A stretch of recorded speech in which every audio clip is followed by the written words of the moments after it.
Irán estaría planeando un lanzamiento masivo de misiles de drones contra Israel, pero desde territorio siria.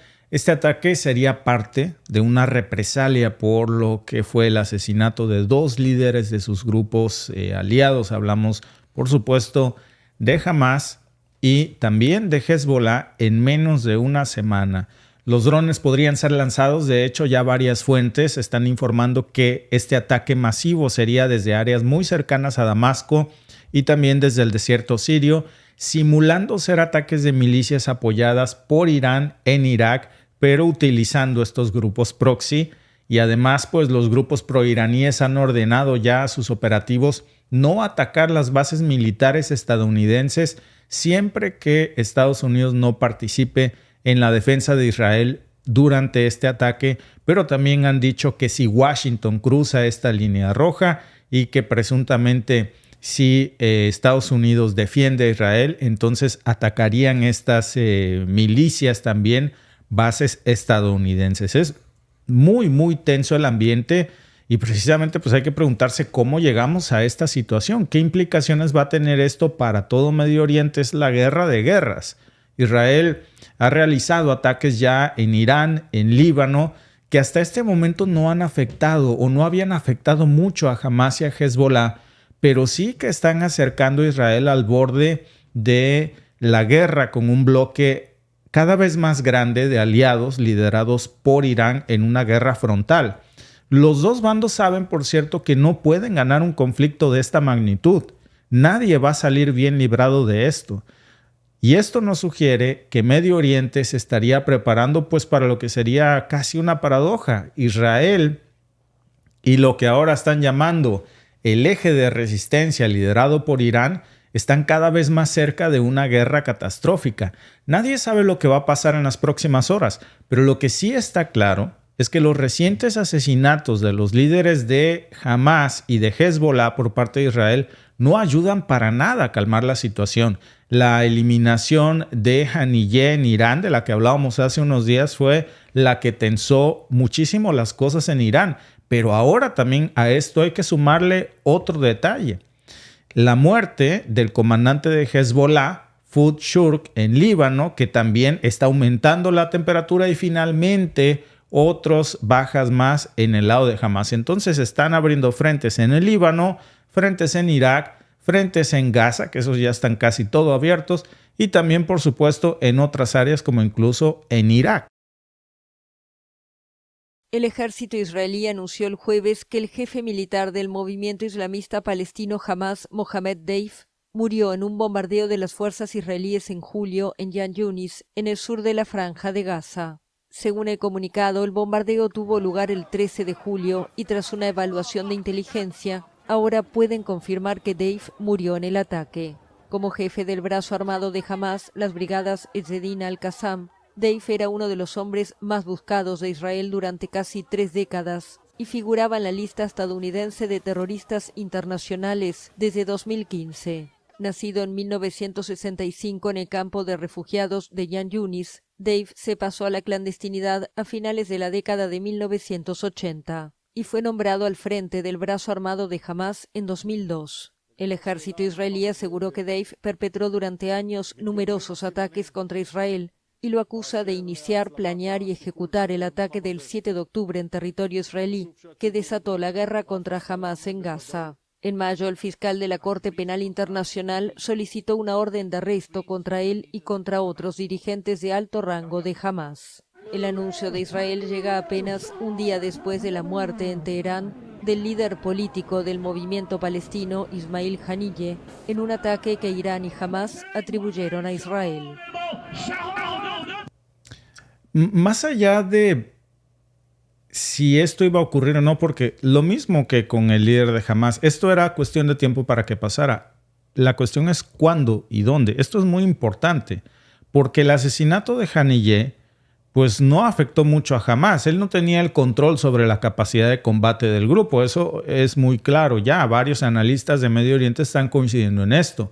Lo único que provocó es interrumpir las negociaciones del alto al fuego y también aseguró la continuación de las hostilidades entre Israel y Hezbollah. ¿Es eso lo que busca Netanyahu? Al parecer sí. Haniyeh era un político basado en Qatar, ni siquiera estaba físicamente en la zona de conflicto, pero sí que era responsable de la mensajería y de las finanzas del grupo. Su muerte es más simbólica, pero también es una victoria política para el primer ministro Benjamín Netanyahu, que al final del día, repito, no afecta en nada la capacidad de lucha de Hamás, que sigue bajo el control de Yahya Sinwar en Gaza. Ahora Hezbollah, por su parte, tiene un respaldo sólido y ha reemplazado a comandantes mucho más influyentes que Shurk, como Imad Mughniyen y también Mustafa Bradedin, y su capacidad militar sigue básicamente intacta. Desde el ataque de Hamás contra Israel el 7 de octubre, Irán ha buscado cambiar una nueva realidad estratégica sobre Israel y parece que estaríamos hablando de una posibilidad cada vez más alta de que Irán pueda abrumar por completo las defensas israelíes si esto se llega a salir de control. La intención sería, y parece que eso es lo que estamos viendo en estos momentos, rodear al país hebreo con amenazas desde múltiples direcciones, obligándolo a enfrentar a todos los miembros del llamado eje de la resistencia al mismo tiempo. Y eso no parece que sea una buena estrategia militar. Irán ha construido pacientemente durante décadas estas alianzas, y un ataque contra Hezbollah, contra los hutíes, las milicias iraquíes y Hamás, al mismo tiempo, sumándole el régimen sirio o Irán mismo, pues se consideraría un ataque ya contra todos. Es una especie de OTAN informal la que estamos ya viendo aquí, liderada por Irán. Así que no hay que confundirse, porque Hezbollah y los hutíes, y yo creo que también en cierta medida las milicias iraquíes, han estado reforzando mucho esta realidad. El 8 de octubre, Hezbollah abrió un frente directo contra Israel con el apoyo de Hamás, y su líder, hablamos de Hassan Nasrallah, pues ha declarado ya repetidamente que su grupo detendría estos ataques fronterizos tan pronto como se alcanzara un alto al fuego en Gaza, pero ese alto al fuego no ha ocurrido. Y con eso, fíjense, podemos ver aquí esta interconexión de la que les estoy refiriendo, de esta especie de organización muy similar a la OTAN, en donde cuando un ataque para uno se considera un ataque contra todos. Los hutíes, por ejemplo, en el Mar Rojo, ¿qué están haciendo? Solidarizándose con los miembros de Hamás en los combates de Gaza, en la frontera libanesa israelí. Entonces, poco después de los ataques de Hezbollah, hay que recordar esto, que precisamente, si me permiten ahondar más en esto, porque los hutíes comenzaron su campaña para interrumpir el envío marítimo en el Mar Rojo, y recientemente también aumentaron la apuesta atacando Tel Aviv con un dron de largo alcance fabricado en Irán, y con esto nos demostraron de qué son capaces también. Entonces, estamos viendo cómo el ataque a uno de estos es un ataque contra todos ya. Ahora, que ataquen todos al mismo tiempo, Israel, eso no se ha visto y sería demasiado peligroso y riesgoso. ¿Cuál ha sido la apuesta de Israel? ¿Qué piensa? Bueno, con Israel no se sabe, pero lo que sí se sabe es que la diplomacia no es lo suyo, por lo menos no en estos momentos. Más bien han optado por una respuesta que ha sido puramente militar desde el 7 de octubre. Y eso lo que nos está mostrando es que hay un límite de lo que la fuerza bruta puede hacer para mejorar su situación de seguridad y lo que podría lograr en una confrontación mucho más amplia, que sería un escenario totalmente distinto. Netanyahu puede sentirse empoderado por las ovaciones que recibió durante su discurso con el Congreso de los Estados Unidos, pero no tiene reparos en extender y en expandir el conflicto, probablemente por razones políticas estrechas. Sabe que cuando las balas dejen de volar, va a tener que responderle Netanyahu a un público israelí que está muy enojado, que lo culpa por socavar la democracia israelí, que lo culpa por no haber anticipado el ataque del 7 de octubre, por ese gran fracaso del domo de hierro en ese momento. Y Netanyahu entonces, en el momento en que deje de volar la primera bala, va a tener que rendir cuentas. Y mucho, pero mucho, tiene que explicar al pueblo israelí, que está más que molesto con él. Están pidiendo masivamente su renuncia, pero la manera más efectiva de que no se hable de eso por un buen rato es mientras la guerra persista. Y con estos eventos de Irán parece que lo está logrando muy efectivamente. Esta guerra no solamente no tiene fin, sino que parece que apenas está comenzando.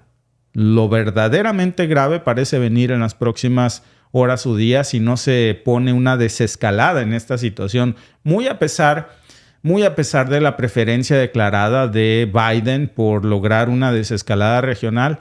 Hay otra realidad. Ningún líder estadounidense se ha comunicado y le ha puesto líneas rojas a Netanyahu. Nadie lo controla.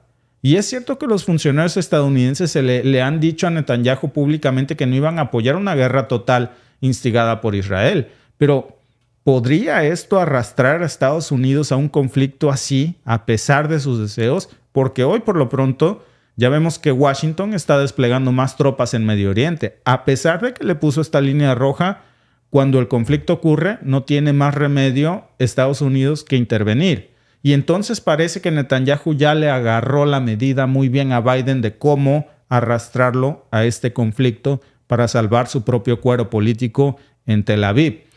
Lo que vaya a pasar con Donald Trump, por cierto, o con Kamala Harris, pues podría, digamos, sobrevivir políticamente si retuvieran la ayuda a Israel durante lo que Netanyahu seguramente describiría como una guerra por la supervivencia de Israel, más que por una guerra por su supervivencia política.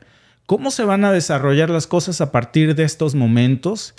¿Qué va a pasar si las cosas escalan peligrosamente entre Israel y este nuevo eje liderado por Irán? Bueno, pues Hezbollah ciertamente va a responder por el asesinato de Shurk. También lo hará Irán, que pues tiene mucho que responder, y ya lo ha dicho por el mismo Ayatollah Ali Khamenei, ya ha prometido venganza, pero esto va a llevar a una guerra de guerras entre Israel y un gran eje en Medio Oriente. Si estalla una guerra más amplia, pues no será por una decisión deliberada de ninguna de estas partes. Va a ser más probable que los intentos de una respuesta medida se salgan de control. Ya nada puede ser controlado aquí y los accidentes y los errores de cálculo pueden escalar la confrontación como siempre. Esta guerra no tendría una solución militar posible si llega a desencadenarse y ninguna de las partes va a ganar. Eso descartémoslos. No es una guerra que pueda ganar Israel, pero tampoco Irán y su eje. Todos van a perder. Incluso es muy probable que Estados Unidos se tenga que mover inmediatamente para contener esta situación, porque podrían, repito, arrastrarlo también a ellos. Y tanto Israel como Irán tienen más que perder que lo que podrían ganar en una batalla feroz. Hasta los políticos más radicales de ambos bandos ya están entendiendo eso. O al menos deberíamos esperar que lo hagan, porque de lo contrario, como dicen en mi rancho, Alba, nos va a cargar el payaso. Sí, nos va a cargar el payaso a todos muy pronto si no hacen algo. Veía a alguien en el chat, se me fue amigo, perdón tu nombre, que preguntaba que si no había emitido la Corte Penal Internacional una orden de aprehensión contra Benjamín Netanyahu. No. Emitió una solicitud de órdenes de aprehensión contra los líderes de Hamas y contra Benjamín Netanyahu. Y adivinen quiénes fueron los primeros que salieron a poner el grito en el cielo. La Casa Blanca. Luego salió Benjamín Netanyahu porque les pareció demasiado insultante que los pusiera en la misma línea a Benjamín Netanyahu y a Hamas, a los líderes de Hamas. No se han, solo emitió la solicitud, pero no hay órdenes de captura ni contra Benjamín Netanyahu ni contra los líderes de Hamas por crímenes de guerra, por crímenes como de lesa humanidad. No hay órdenes de captura. Luego, veíamos, si lo atacan, realmente para Israel es sumamente costoso. Volviendo a los números, cada vez que Israel para un misil, gasta entre 40 y 50 mil dólares por el misil que lanza para interceptar. Esos que salen, por ejemplo, cuestan entre 40 y 50 mil dólares, pero no nada más ese es el costo que sale. El costo operativo de detonar ese misil para interceptar otro varía entre 150 mil y 200 mil dólares. Ahora, ¿cuánto cuesta uno de esos drones, Alba? Ahí voy. Ahora, los costos de los misiles que le están enviando a Israel. Y drones también, que son más baratos. Vamos para allá. Bueno, le están enviando los Qassam Rockets, que son misiles artesanales utilizados principalmente por Hamas. Esos cuestan entre 300 y 800 dólares por unidad. Le están mandando los Grand Rockers, que son misiles que son un poquito más sofisticados y por supuesto son más costosos que los Qassam y rondan entre $1,000 y $3,000. Le mandan los Fire Rockets también, que son de mayor alcance. Bueno, estos misiles son más costosos, cuestan entre $25,000 y $50,000 cada uno, pero estos digamos que son como que los favoritos, la joya de la corona, porque el precio es mucho mayor, ¿no? Y luego están los M-75 Rockets, que también son desarrollados por Hamas, y estos misiles pues tienen un rango más intermedio y su costo se estima en varios miles de dólares por unidad. De esas no hay cifras exactas. Toda esta información la pueden encontrar en The Washington Institute, en Iran Watch. Pueden encontrar la información de estos misiles y el costo aproximado, por supuesto.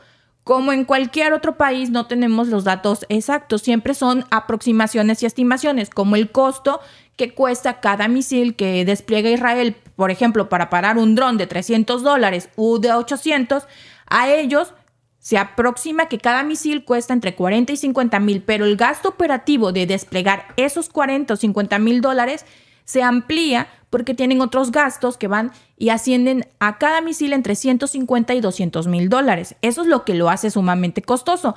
Luego dice uno, pues ¿de dónde se financia tanto Israel? Porque no es una nación pobre, eso lo sabemos todo. Bueno, pues tiene varias fuentes de financiamiento, aparte de que como cualquier país, por sus impuestos, por las ventas de productos, por lo que ustedes quieran, por la tecnología, porque hay que reconocerle que Israel es reconocido en el mundo por su nivel tecnológico, por sus desarrollos en la tecnología. Pues uno de sus principales aportadores es Estados Unidos.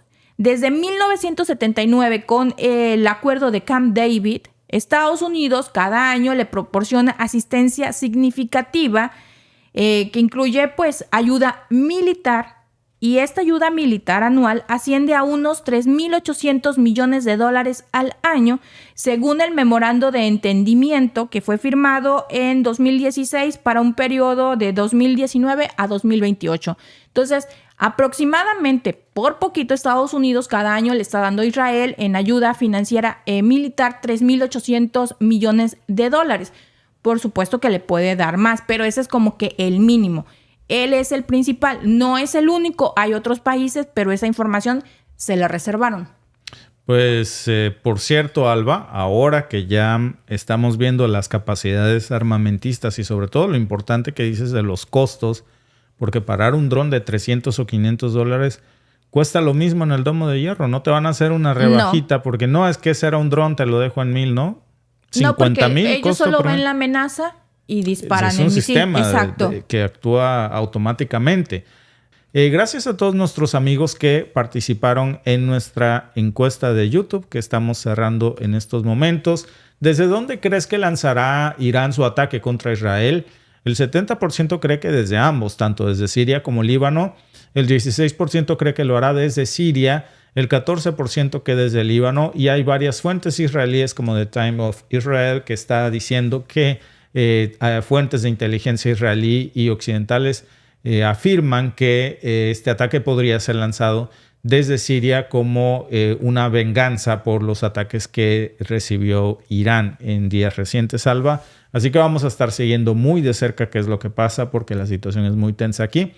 Gracias por vernos. Si te ha gustado este clip, síguenos en vivo para ver nuestro programa completo de lunes a viernes en nuestros canales de YouTube y Facebook. Suscríbete, comparte con tus amigos y déjanos tus comentarios. Te esperamos en vivo.